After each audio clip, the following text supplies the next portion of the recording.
ಬೆಂಗಳೂರಲ್ಲಿ ಫುಟ್ಪಾತ್ಗಳೇ ಮಾಯವಾಗ್ಬಿಟ್ಟಿದೆ. ನಾಯಿ ಕೊಡೆಗಳಂತೆ ಫುಟ್ಪಾತ್ ಒತ್ತುವರಿ ಮಾಡಿಕೊಂಡು ಅಂಗಡಿಗಳು, ಫುಡ್ ಸ್ಟಾಲ್ಗಳನ್ನ ಇಡಲಾಗಿದೆ.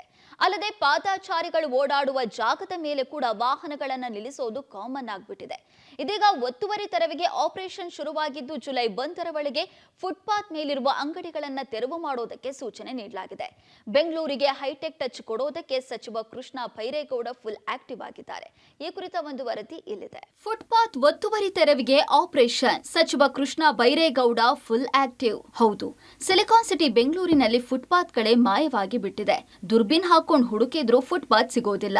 ಅಷ್ಟರ ಮಟ್ಟಿಗೆ ಬೆಂಗಳೂರು ನಗರದಲ್ಲಿರುವ ಫುಟ್ಪಾತ್ಗಳು ಒತ್ತುವರಿ ಆಗ್ಬಿಟ್ಟಿದೆ. ಫುಟ್ಪಾತ್ ಮೇಲೆ ನಾಯಿ ಕೊಡೆಯಂತೆ ಅಂಗಡಿಗಳು, ಫುಡ್ ಸ್ಟಾಲ್ಗಳು ತಲೆ ಎತ್ತಿವೆ. ಹೀಗಾಗಿ ಜುಲೈ 1ರವರೆಗೆ ಬೆಂಗಳೂರಿನಲ್ಲಿ ಫುಟ್ಪಾತ್ ಮೇಲಿನ ಅಂಗಡಿಗಳ ತೆರವಿಗೆ ಡೆಡ್ಲೈನ್ ಕೊಡಲಾಗಿದೆ. ನಗರದ 2000 ಕಿಲೋಮೀಟರ್ ರಸ್ತೆಯಲ್ಲಿ ಆದ್ಯತೆ ಮೇರೆಗೆ ಕ್ಯಾಂಪೇನ್ ಮಾಡುವ ಮೂಲಕ ಸಚಿವ ಕೃಷ್ಣ ಬೈರೇಗೌಡ ಫುಲ್ ಆಕ್ಟಿವ್ ಆಗಿದ್ದಾರೆ. ಸುರಕ್ಷಿತ ಪಾದಚಾರಿ ಅಭಿಯಾನ ಮಾಡುವಂತೆ ಕೃಷ್ಣ ಬೈರೇಗೌಡ ಸೂಚನೆ ನೀಡಿದ್ದಾರೆ. ಅಲ್ಲದೆ ಸಚಿವರು ಕೊಟ್ಟಿರುವ ಡೆಡ್ಲೈನ್ನಲ್ಲಿ ಏನಿದೆ ಅಂತ ನೋಡೋದಾದ್ರೆ, ಫುಟ್ಪಾತ್ ತೆರವಿಗೆ ಡೆಡ್ಲೈನ್ ಜುಲೈ 1ರವರೆಗೆ ಫುಟ್ಪಾತ್ ಒತ್ತುವರಿ ತೆರವಿಗೆ ಡೆಡ್ಲೈನ್. ಫುಟ್ಪಾತ್ ತೆರವುಗೊಳಿಸದಿದ್ರೆ 250ರಿಂದ 10,000 ರೂಪಾಯಿವರೆಗೆ ದಂಡ. ಫುಟ್ಪಾತ್ ಮೇಲೆ ಜಾಹೀರಾತು ಬೋರ್ಡ್ ಇಟ್ರೂ ಪೆನಾಲ್ಟಿ. ಅಂಗಡಿಗಳು ಒತ್ತುವರಿ ಮಾಡಿದ್ರೆ ಅಂಗಡಿಗಳ ಲೈಸೆನ್ಸ್ ಕ್ಯಾನ್ಸಲ್. ಪಾದಚಾರಿ ಮಾರ್ಗದಲ್ಲಿ ವಾಹನಗಳ ಪಾರ್ಕಿಂಗ್ ಮಾಡೋ ಹಾಗಿಲ್ಲ.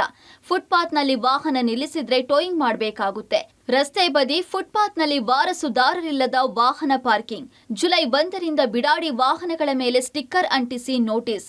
ಜುಲೈ 10ರಿಂದ ಈ ಬಿಡಾಡಿ ವಾಹನ ತೆರವುಗೊಳಿಸದಿದ್ರೆ ಹರಾಜು.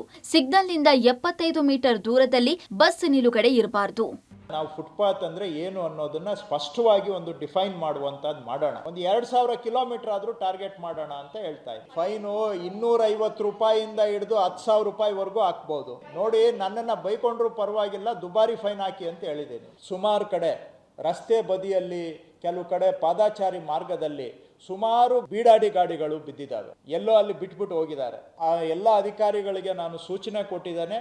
ಅದರ ಮೇಲೆ ನೋಟಿಸ್ ಅನ್ನ ಸ್ಟಿಕ್ಕರ್ ರೂಪದಲ್ಲಿ ಅಂಟಿಸಿ ಅಂತೇಳಿ. ನಾವು ಈ ಕೆಲಸವನ್ನು ಕೂಡ ಜುಲೈ 1ರಿಂದ ಆರಂಭ ಮಾಡ್ತೇವೆ.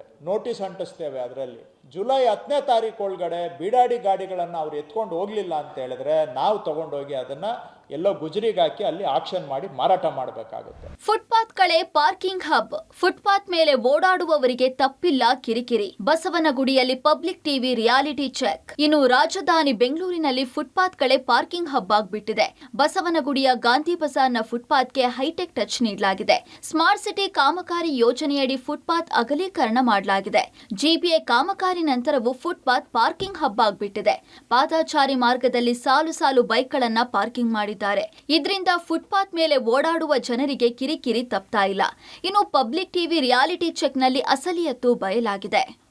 ಐತಿಹಾಸಿಕ ಗಾಂಧಿ ಬಜಾರ್ನ ರಸ್ತೆಯನ್ನ ಸಂಪೂರ್ಣವಾಗಿ ಮಾಡರ್ನ್ ಆಗಿ ಮಾಡ್ತೀವಿ ಅಂತ ಜಿಬಿಎ ಹೊರತು ಕೋಟಿಗಟ್ಟಲೆ ವೆಚ್ಚದಲ್ಲಿ ಪಾದಚಾರಿ ಮಾರ್ಗವನ್ನು ಅಗಲೀಕರಣ ಮಾಡಿದ್ದಾರೆ. ಬಟ್ ಆ ಪಾದಚಾರಿ ಮಾರ್ಗ ಪಾದಚಾರಿಗಳಿಗೆ ಯೂಸ್ ಆಗ್ತಾ ಇದೆಯಾ ಅಂದರೆ ಖಂಡಿತವಾಗ್ಲೂ ಇಲ್ಲ.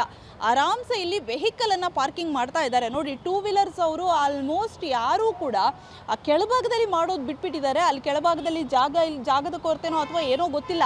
ಬಟ್ ಎಲ್ಲ ಕಡೆ ಫುಟ್ಪಾತನ್ನು ಒತ್ತುವರಿ ಮಾಡಿಕೊಂಡು 2 ವೀಲರ್ಸ್ ಪಾರ್ಕಿಂಗ್ ಮಾಡಿದ್ದಾರೆ. ಈಗ ಜನ ರಸ್ತೆಯಲ್ಲಿ ನಡೆದಾಡ್ಕೊಂಡು ಬರುವಂತಹ ಪರಿಸ್ಥಿತಿ.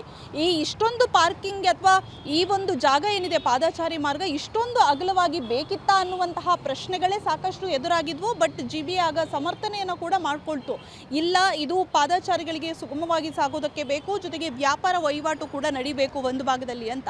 ಆ ಭಾಗದಲ್ಲಿ ಫುಟ್ಪಾತ್ ವ್ಯಾಪಾರಸ್ಥರು ಇದ್ದಾರೆ. ಬಟ್ ಈ ಭಾಗದಲ್ಲಿ ನೋಡಿ, ಕಂಪ್ಲೀಟ್ ಆಗಿ ವಾಹನ ಒಂದು ಜಾಗಕ್ಕೆ ಪಾರ್ಕಿಂಗಿಗೆ ಇದು ಫುಟ್ಪಾತ್ ಮಾಡ್ದಂಗಿದೆ. ಕೋಟಿಗಟ್ಟಲೆ ವೆಚ್ಚದಲ್ಲಿ ಈ ಸ್ಮಾರ್ಟ್ ಸಿಟಿಯಲ್ಲಿ ಗಾಂಧಿ ಬಜಾರ್ ರಸ್ತೆ ಏನಾಗಿದೆ, ಇದು ವೆಹಿಕಲ್ ಪಾರ್ಕಿಂಗ್ಗೆ ಜಾಗ ಅನ್ನುವಂತಹ ರೀತಿಯಲ್ಲಿ ಆಗಿರುವಂಥದ್ದು. ನಿಜಕ್ಕೂ ಕೂಡ ಅಧಿಕಾರಿಗಳು ಇನ್ನಾದರೂ ಎಚ್ಚೆತ್ತುಕೊಳ್ತಾರಾ ಏನು ಅನ್ನುವಂಥದ್ದು ನೋಡಬೇಕಾಗಿದೆ. ಒಟ್ಟಾರೆ ಬೆಂಗಳೂರಿನಲ್ಲಿ ಫುಟ್ಪಾತ್ ಒತ್ತುವರಿ ತೆರವಿಗೆ ಬೆಂಗಳೂರು ಅಭಿವೃದ್ಧಿ ಸಚಿವರು ಶಪಥ ಮಾಡಿದ್ದಾರೆ.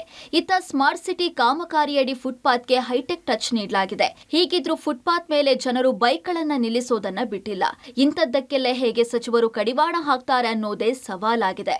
Metro bureau, public TV, Bengaluru.